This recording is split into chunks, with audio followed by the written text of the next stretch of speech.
Okay. So anyway, welcome to class. As I like to start all these classes with a look at the calendar, and we are here. We're still talking about classes, interfaces, and whatnot. Um, by the way, last lecture, which I failed to record, I re-recorded on my own time afterwards, and I posted it to the video channel, the YouTube channel. So if you want to go back and rewatch that, you're now able to do so. As a reminder, this is the course page, which has all the information on it, including a link to the videos of the lectures. We also have our grader and email contact there now. So please keep checking this page and please be familiar with its contents.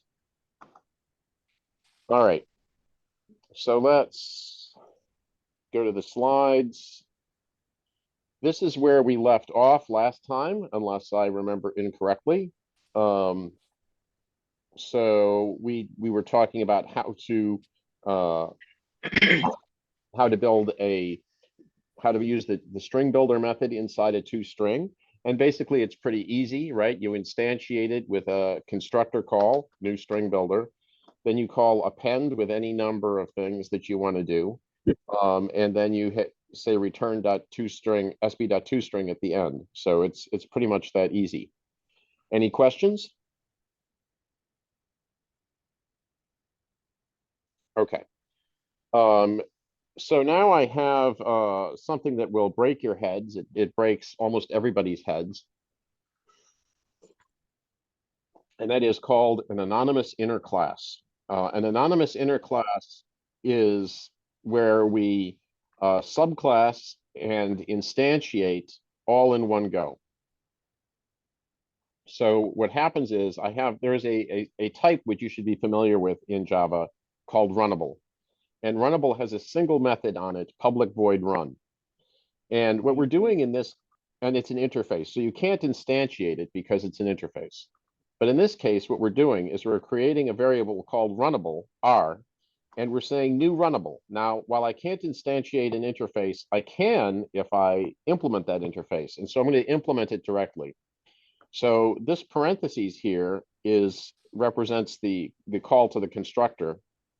But this curly bracket represents the beginning of the implementation of the class. So inside the implementation, we implement the public void run method, and then we have a close curly. So I have these comments in place here. And by the way, it's perfectly legal to put comments in these places in Java code. Wherever there's white space, you can put a comma or put a comment. So the key parts, right, of an anonymous inner class starts with keyword new, has the class or interface you're subclassing, has the parentheses for calling the constructor, has curly brackets in which the method is implemented, and everything from the beginning of that to the end of that is considered a value in Java. It's kind of like the number 2, right? This is just a value. We've defined the class and we've instantiated it all in one thing. And the class has no name. That's why we call it anonymous. So what I can do, this is a static variable, right? So it's available to me when I invoke static method main. And when I call r.run, it will call this method and print run. If I call r.run a second time, it will print run a second time. Java introduced this so-called lambda syntax, where you can make this whole thing a lot smaller. But the requirement is that it's an interface and that it has a single method on it. And so this code here does the same thing as this code here, but it's just shorter, right? Because this is saying, okay, I know that the type of R is a runnable, so this is going to be a runnable. There's going to be nothing in the call to the constructor, and this is the implementation of that one method body that's there. And now when I call r.run, it will print lambda instead of run. Are there any questions? Look, I know there are questions. Somebody ask one.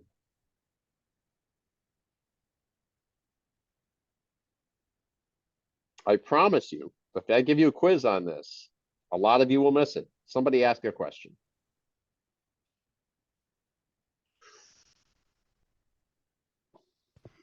Oh, I see there's stuff in the chat.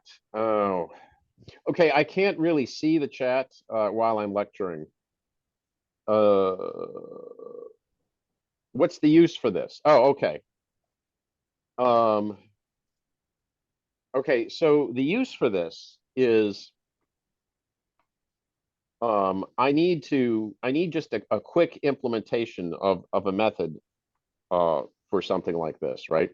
I don't need, I don't want to go through all the hassle of creating a class and put, extends and all that typing and all that code just to do this, right? So it's a shorthand. It's a way to do things more concisely. That's the purpose of it. But it gets used all the time, and it's also, not only is it a shorthand, but it makes the code somewhat easier to read. So if you saw in this line, if you saw R equals new lambda printer, right? Then you'd have to go to another file and see the implementation. And in that other file, it would just be this one method. This way, everything is all on one screen, and your eyes can take in the whole thing, right? So without anonymous interclasses and lambda, what you see on the screen would have to be in 3 separate files. Any other questions?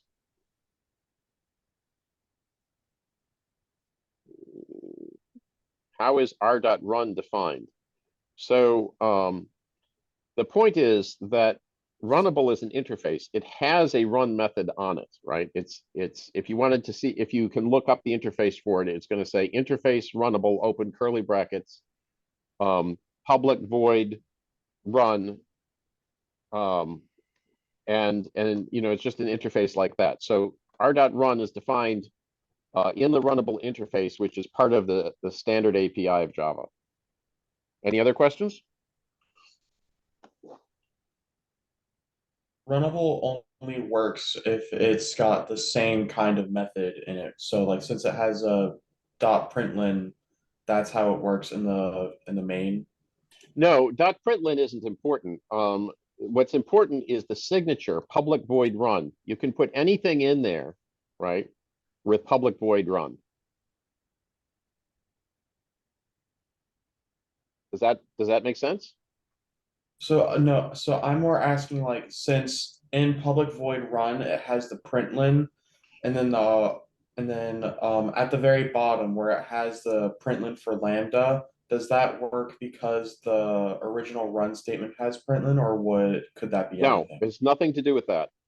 The the only reason this works is because runnable has a single runnable has a single method in it, and that method is public void run.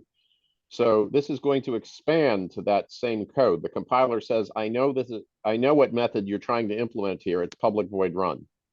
So I could put anything in here. Okay. Thank you. All right. So anyway, I want you to understand these syntaxes, and I will ask you quiz questions about them and possibly exam questions as well.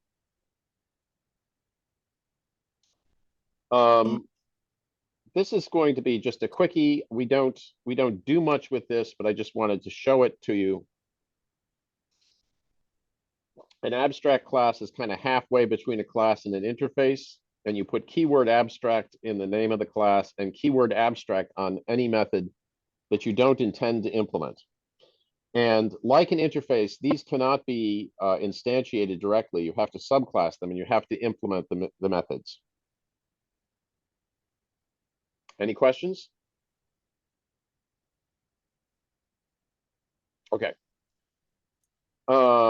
Another thing that you need to see is a static class. A static class is just one class, the definition that you put inside another. It's just a way to Alexa, stop. Hi, Alexa. Oh, oh, I see. You're talking to Oh, my bad. you need to mute. All right. So static class B is just a way of putting two classes in the same file. It's just sort of a convenience. And I use it from time to time. Okay, so here's just sort of a partial list of topics we've covered so far. I'm not sure that it's completely that it hits every single thing, but it's just sort of an outline, and you should make sure you understand everything on this list.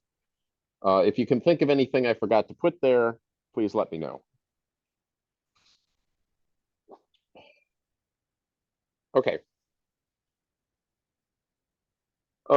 Some terminology. We have accessors and mutators. So an accessor is a method that retrieves an object state, and a mutator is a method that changes object state. Shouldn't say statute, it should say state. And polymorphism uses dynamic lookup to treat an object in a uniform way. So polymorphism is actually exemplified in this example, right? We have this method R, and the implementation of the run method changes when I reassign, because it's dynamically looking up what to do from inside that R object.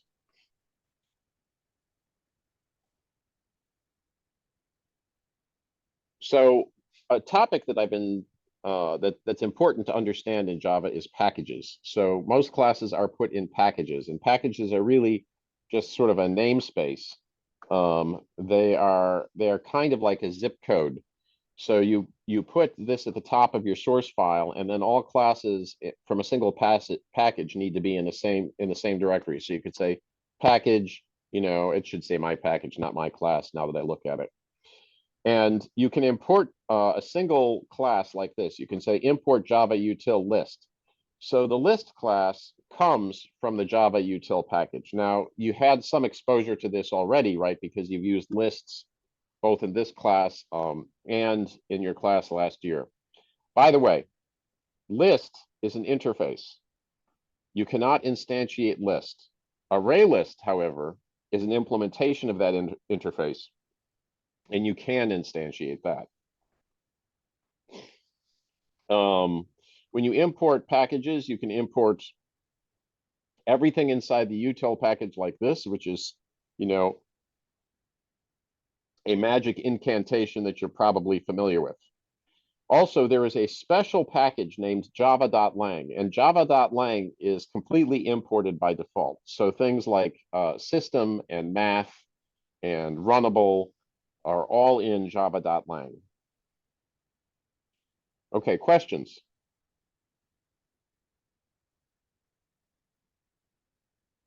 Somebody must have a question. Unthinkable to me that you perfectly understand what I'm saying.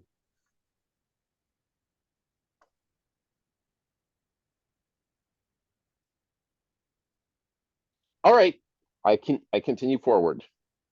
So here is a package example. I'm using I have a package I'm calling my.package. I can put any number of layers here. In principle, each of these things is a directory.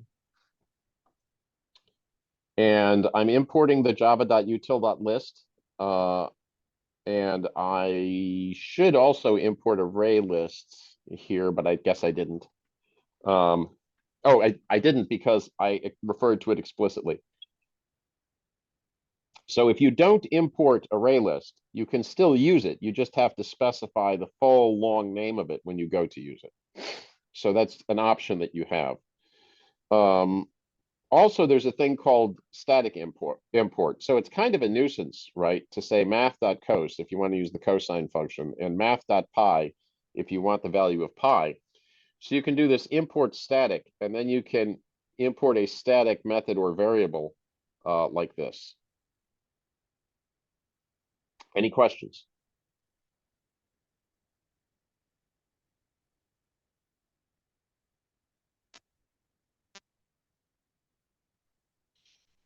Okay, anatomy of a function call. Oh, yes, I have a question.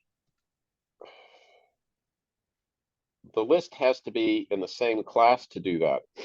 You mean the same package?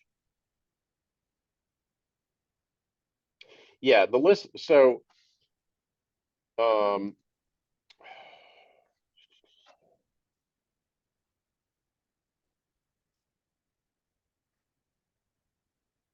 so in this case, right, if I said java.util.star, then everything in that util package would come in. In this case, well, okay, so these two, array list and list, don't have to be in the same package in order to make this assignment. I could create my own implementation of array list in a different package, and then I could assign it. The only thing that array list needs to do is it needs to extend list. Does that make sense?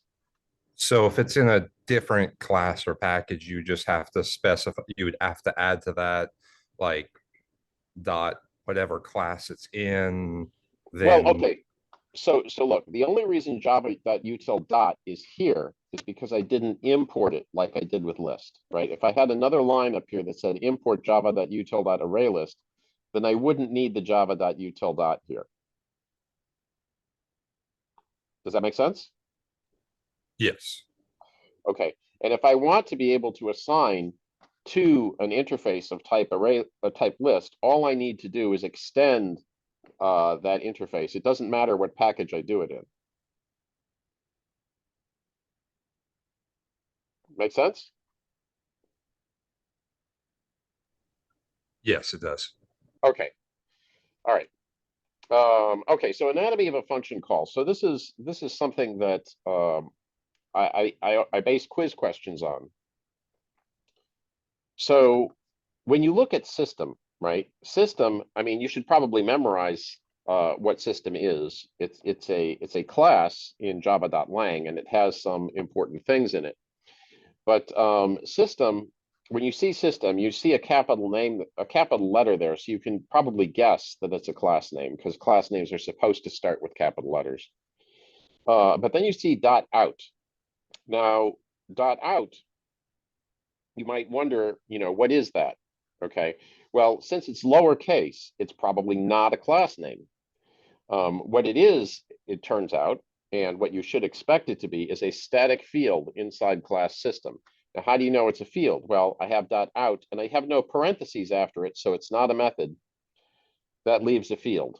Okay, so system is a class, out is a static field, and then println is being called on out. Now, since out is an instance of a print stream, right?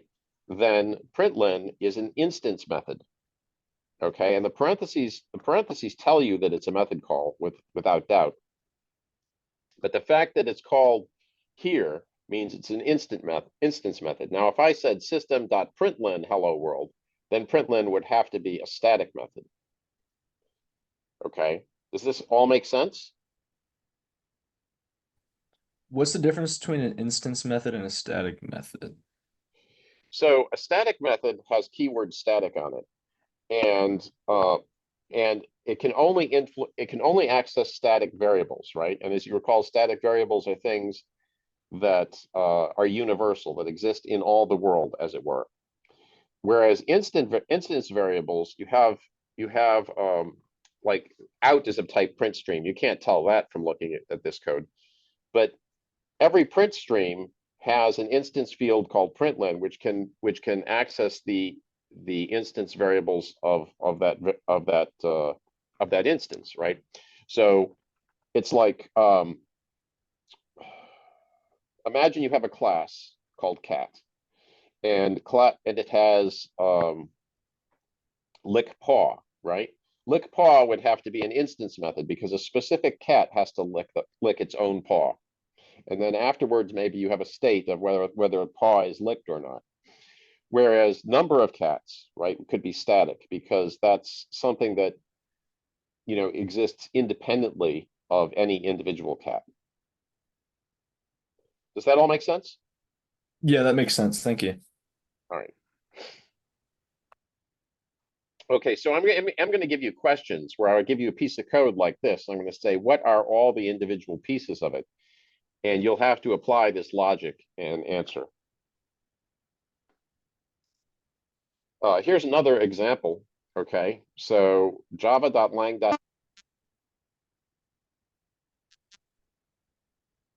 These first pieces of this function, of this thing, which is overall a function call, the first pieces of it are in lowercase. So those are package names. Math is uppercase, so it is a class name. Sign is being called directly from math, so it is a static method, right? Did you follow all of that? Again, this is a sort of question that I can ask.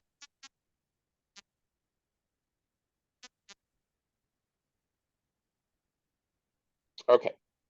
What's the .lang called? Is it still called like a package call? Yeah. Or? Yeah, so Java and Lang are each package elements, right? So there's a Java package, and the Java package contains the Lang package, and the Lang package contains the class math.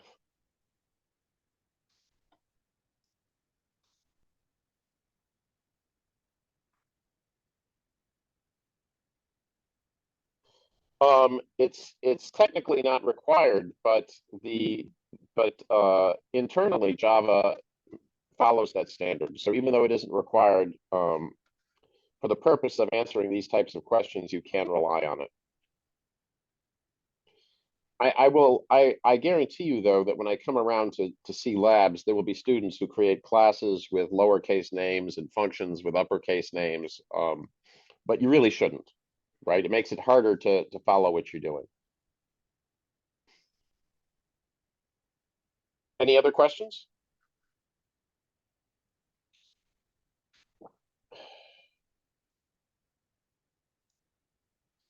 Okay, so variable scope and automatic variables. So we've talked about instance fields and static fields, and there's also another thing called an automatic variable. So an automatic variable, maybe you just think of it as a variable, but it's just a variable that you declare inside a method. In this case, the method is a constructor.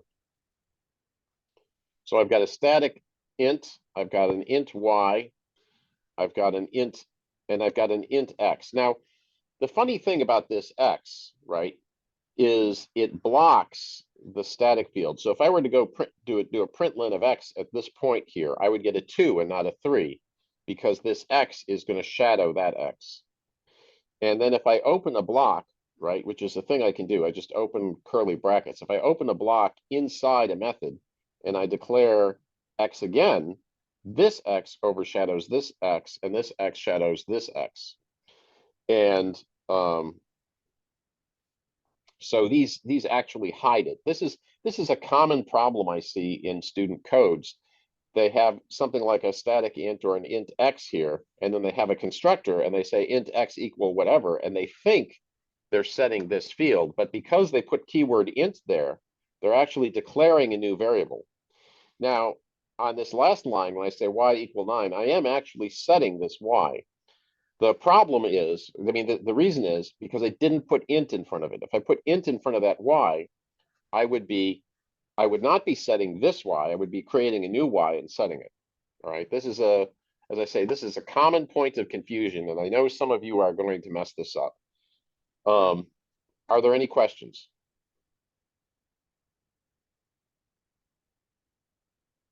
Okay. In addition to knowing that you're going to mess this up, I'm going to ask you quiz questions that are going to require that you know this. So make sure you understand it. So even though that the int x equals 5 is in that separate block, if we call x for like a println statement, it'll give us 5 even though it's separated in this block.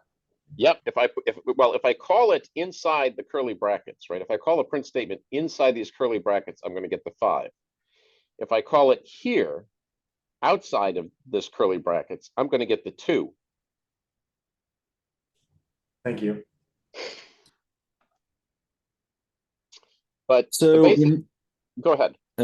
sorry. So when you set the y equals 9 inside that foo constructor, it will change the instance field because you don't have the ints, you're not declaring a new variable, or Right, correct. okay. And one of the basic rules for Java that you can think about is whatever is declared inside curlies stays inside curlies. So the scope for X is everything inside these curlies. The scope for Y is everything inside these curlies. The scope for this X is everything inside this curly. The scope for this X is everything inside this curly. I have a question. How could we use static X from within the foo constructor? So you're allowed to use static variables inside constructors. We've done it before in previous examples. What you can't do, right, is inside static methods, you can't access instance fields.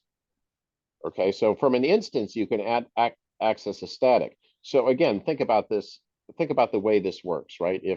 If foo is like cat, if the class is cat, right? If I have a specific cat could access, say, the number of cats, which would be a static thing.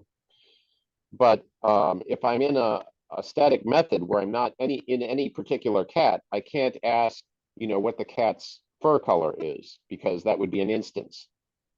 Make sense?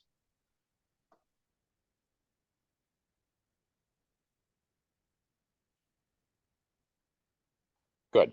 All right. Privacy. Okay, so there's several levels of privacy. There's public, which is accessible by anyone, and there's a rule that says you can have a maximum of one public class per file, and a public class must have the same name as the file that it's in. You can put additional non-public classes in a file, however. Private, this is only accessible by the current class. Package private, this is the default. If you don't declare public or private or anything, that's what you get. And that means that the thing is only accessible within the package. And then there's protected, which means that it's only accessible by an extending class. I think I might have used protected once or twice in my life. The other things are far more useful. Any question?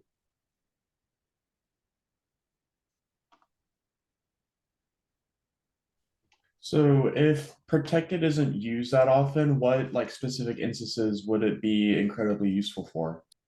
I haven't found it to be incredibly useful. I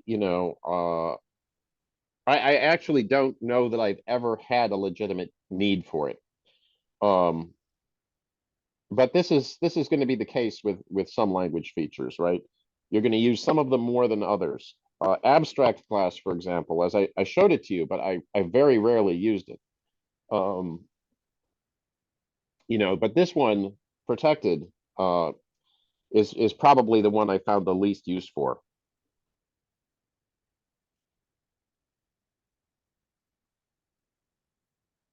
Okay. References and values. So this is something that we've kind of talked about in different ways with passing by reference and passing by value. But here is just sort of a little more detail. So in this case, I'm creating an array, and this syntax should be familiar to you by now. I'm creating an array of integers of size 2. The first one is 3, the second one is 5. And now what I'm doing is I'm creating another variable, I'm declaring another variable, and I'm assigning X to Y. Now, this is copying the reference, okay? So when I say Y0 plus plus, and then I go to print X0, I'm going to get 4, right? Because there's only one array, there's only one instance created, right? And I can refer to it by either of these names. And let's see. And here's another thing. Okay, so we have int X and int Y. This is going to copy by value because it's a primitive type. So I'm going to do a Y plus plus, and I print X, but X is still going to be 3. Does that make sense?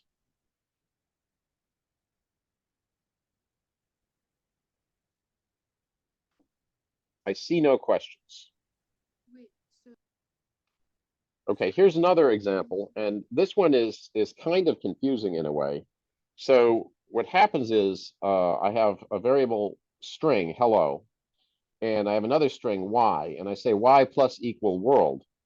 And then I print this out. And what it's going to print out is hello. And you might find that confusing because you say string is an object, objects copy references. And so shouldn't this be just like the other example? But the way that Java does things is it handles strings specially. And so this code here expands to be this code, when your code gets generated by the compiler. So you have the reference copy here, but now what you're doing in order to implement plus equal, because strings can never change value, that's part of their definition. Because strings can never change value, it introduces a string builder that you don't see. It appends X, it appends the world string, and then it reassigns Y with sb.toString. And so in this case, even though it's a reference, you don't see the effect of the plus equal. Any questions? If you did at the top, if you did instead of string y equals x and then y plus equals world, if you just switched those around, or if you just declared like string y and then did y plus equals world, and then after that you did string y equals x, would that print out hello world? I don't think I followed that. So you want me to say string y equals world first? No, like so say string y semicolon, then y plus equals world, and then string y equals x. Okay, so you can't say string y semicolon. So an automatic variable has to have an initializer. So I could say string y equal quote quote semicolon. Yeah, that will work. Okay, so I have string y equal quote quote. Then I have string x equal hello. Then I have string x plus equal world. String y plus equals world. Okay, so string y is now just going to be world. It's not going to have the hello in it because we initialized it to empty string. Yeah, Make sense? yeah, I got it. All right. Okay, so you just have to understand that something special is going on with string. And actually, a similar thing will happen if I use class capital integer here, because like string, capital integer is unchangeable.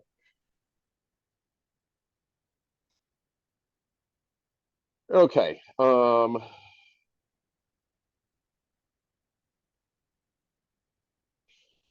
So keyword final. Final means it can't be changed. So if I say final static int x equal 3, that means the static variable is always going to be 3. So if I wanted to do an x plus plus, the compiler would say this is an error, right? If I say if x equal 9, if x equal 9, do a thing, then this code will just be optimized out because the compiler knows that x can never be 9, and so it can just discard this code. I can say final int y, and now y equal 2 is not okay. However, I can say final int r equals new int, and then put a 5 in there, and then I can increment arr0, and that's okay. And the reason it's okay is because the thing that's final is this arr variable. I can't reassign this variable. I can change the contents of the array, but I can't reassign this variable. That's final is just saying that I can't change the variable I've named. Does that make sense? Can you re-explain it again? So final means you can't change the variable, right? So in this case, it's a primitive type. I can't reassign it. I can't increment it. Same thing with y, okay? Final can be static. It can be an automatic variable. It can be an instance variable. But if I have a final int array, that just says the reference to the array is the thing that can't be changed. I can change the contents of the array if I want to, but I just can't change the reference. Okay, so let's say like you made an array with like a certain like amount of numbers you can put in it. You can't change that again because that's part of the array, but you can change the numbers inside because that's not referencing the array directly. Exactly. Okay, thank you. Yep.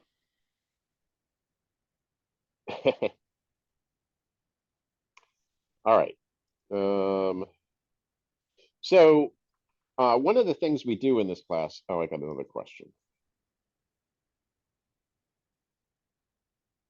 Yes, it does. It applies to anything that uses pass by reference, any object. Okay, so one of the things we do in this class is we rebuild things that are part of the Java API. You know, you would never do this sort of in real life in a job, but it's kind of like, you know, it's kind of like we're training you guys to be mechanics for Java. So if you're training to work on a car, right, you practice taking the car apart and rebuilding it. So that's what we're going to do with a lot of things in this class. We're going to take things apart that are in the standard API, and we're going to rebuild our own versions of them. I'm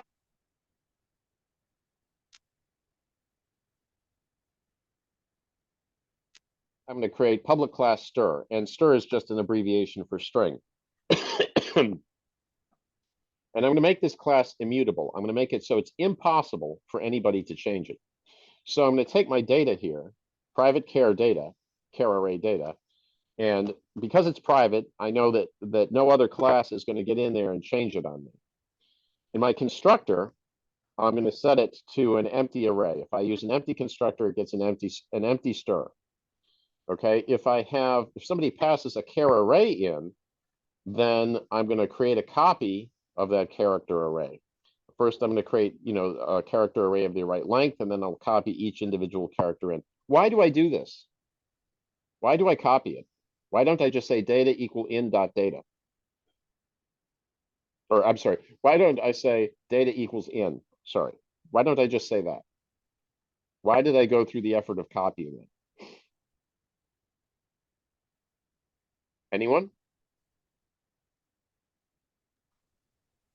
Because it copies the reference and not the actual values.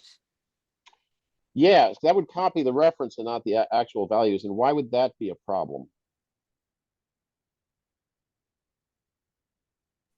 Because then if you change one value for like the first array, then it's going to change that value for the second one. Right, very good. So the point is I want my class to be immutable, which means I want no one to be able to change that data. But if I just copied that reference, whoever gave me that reference could use that reference to change the data. So I'm copying everything in. So I have my own copy of the data that nobody has a reference to but me. And so I can make sure it never changes.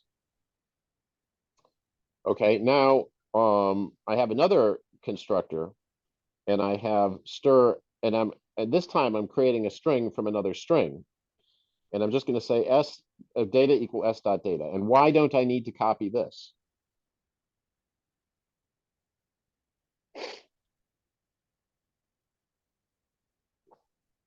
Anyone?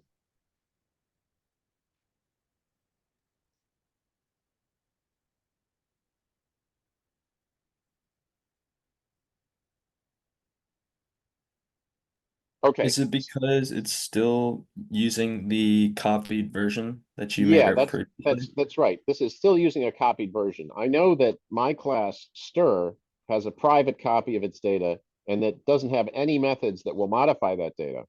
So I know that whatever I get from another stir is never going to be modified. So it's safe.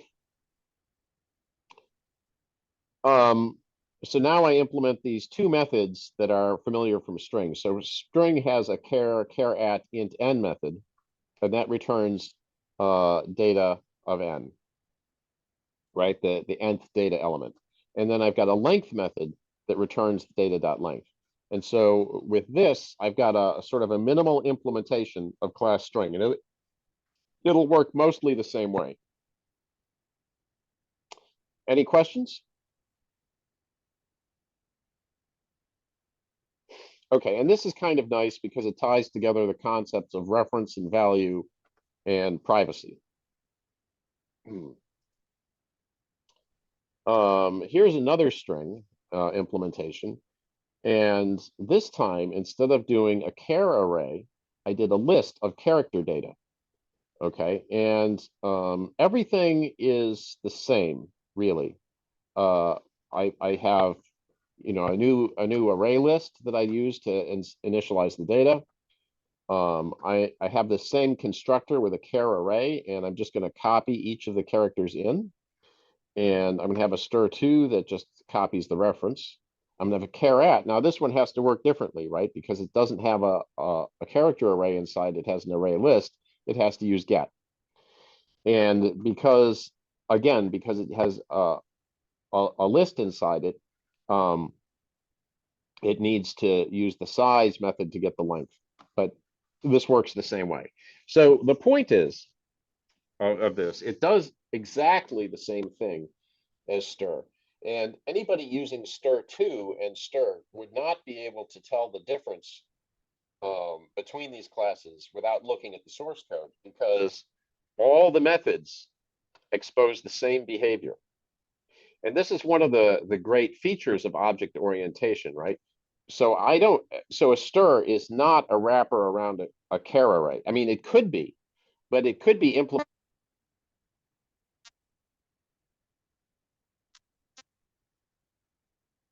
Behaves to reason about it. You don't have to know how it's implemented. It's kind of like the cosine method is for methods, right? You can know what a cosine does. You don't have to know how it's implemented to use it.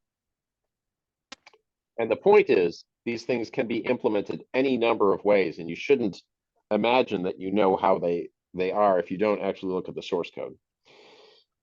Any questions? All right. So what's missing from stir? I didn't put a toString method on there. I didn't put a Boolean equals. And I'm hoping that at this point, you could do these things yourself.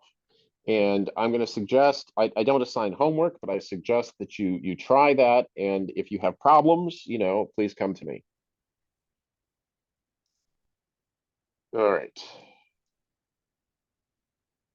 And I think, how am I doing on time? Okay, I'm coming close to the end. And I think that covers everything I wanted to cover except for one thing, which I realized as I was talking that I forgot to put in my slides.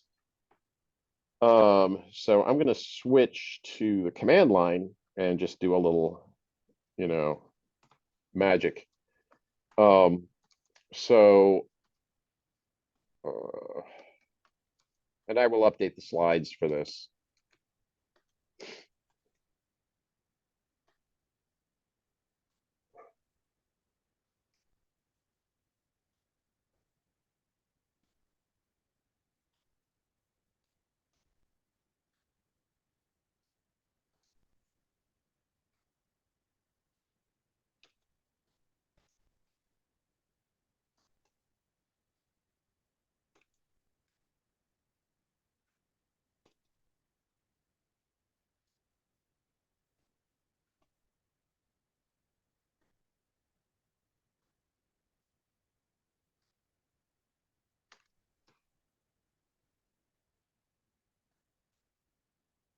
Okay, so this is the code I wanted to show you.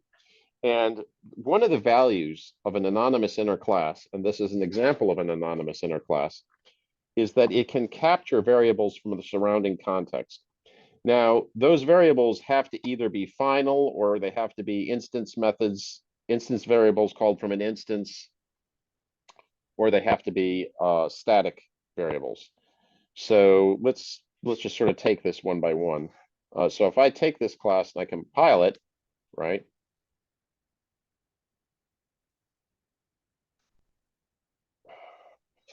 What did I do wrong? Oh, I didn't actually call the run method. Okay.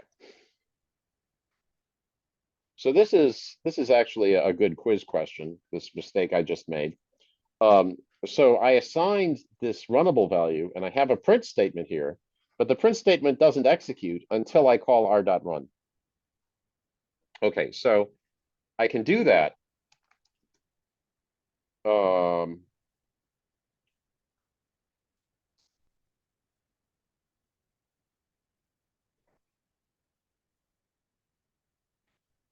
Now it shouldn't allow this, but there's a chance that it will. Yeah, okay.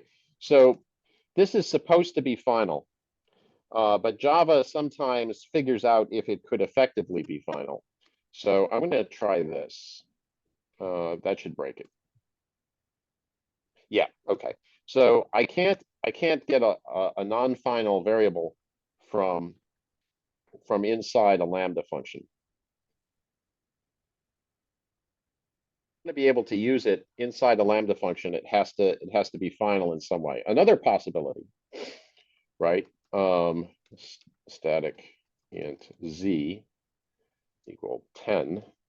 So let's get rid of this implementation because we know it's bad.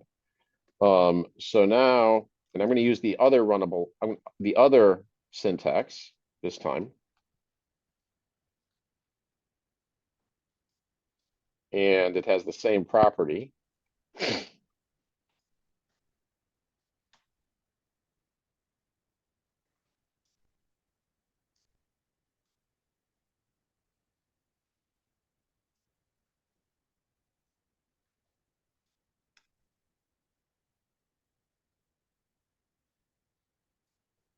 Okay, so this one I can also do because I can access a static variable from inside a anonymous anonymous inner function, anonymous inner class. Sorry. Another thing that I can do is now, if I want to do that, let's try this syntax again.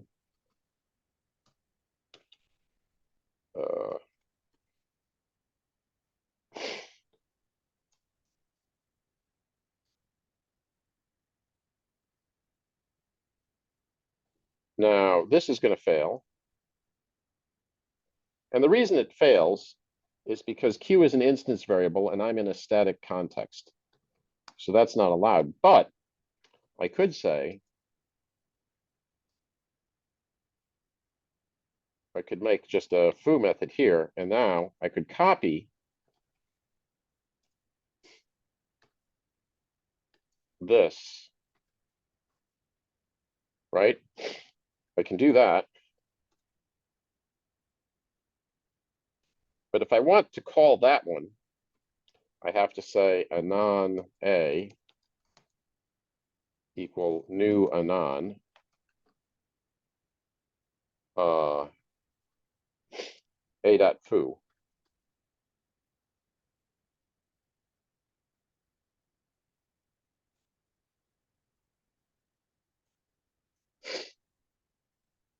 Okay, so I can capture data from the surrounding context and I can use it this way. Another way I could have done this is I could say new anon that creates an instance, and then I could call foo right in line like that. So now if I call this, it'll just print it twice. One final thing is if I say final int p equals new int, I can say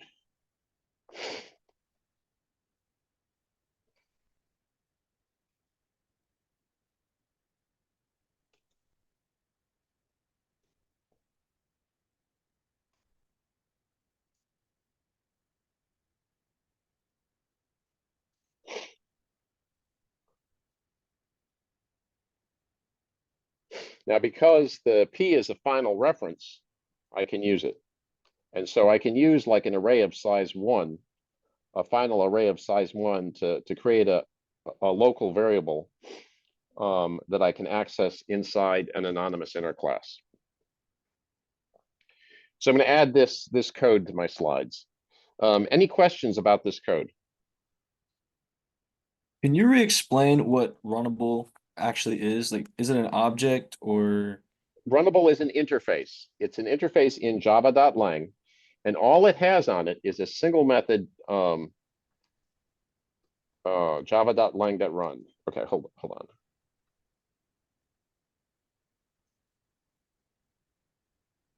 Runnable, sorry. Okay, it's an interface. It's an interface with a single method on it. Okay, Java P is the Java decompiler. You can just, if you use the command line, you can use it to get information about classes. It is an interface with a single method on it. Now, you normally wouldn't put abstract here, but that's fine. Just ignore that. So it's just got a single unimplemented method on it. And its only purpose is so that I can create little functions and pass them around. Got that? Sort of. What do you mean by creating like small functions and passing it around? Well, I just created several, right? So I created a Okay. small function here that prints X, and a function here that prints Z, and a function here that prints P0, right? These are functions that I just create, and I can pass them around as part of the runnable object. So I can take Okay. this R function and I can pass it to other functions and so on. Okay, I think I understand. All right. That is the end of the lecture. Are there any questions? All right, you've been a wonderful audience. Tip your waitresses. Do you recommend us use Ubuntu? I like Ubuntu. It is one of the easier ones Linux is to use. And it's sort of built into Windows if you want to do that. It's got a WSL interface. I think everyone like in 1350 was recommended to use Eclipse. So everyone, Yeah, I think Eclipse, I mean, it does a lot of stuff for you though. So it does. And if you want to use Eclipse, I'm just less familiar with it than I am with NetBeans and IntelliJ. I'm not sure why they standardized on Eclipse.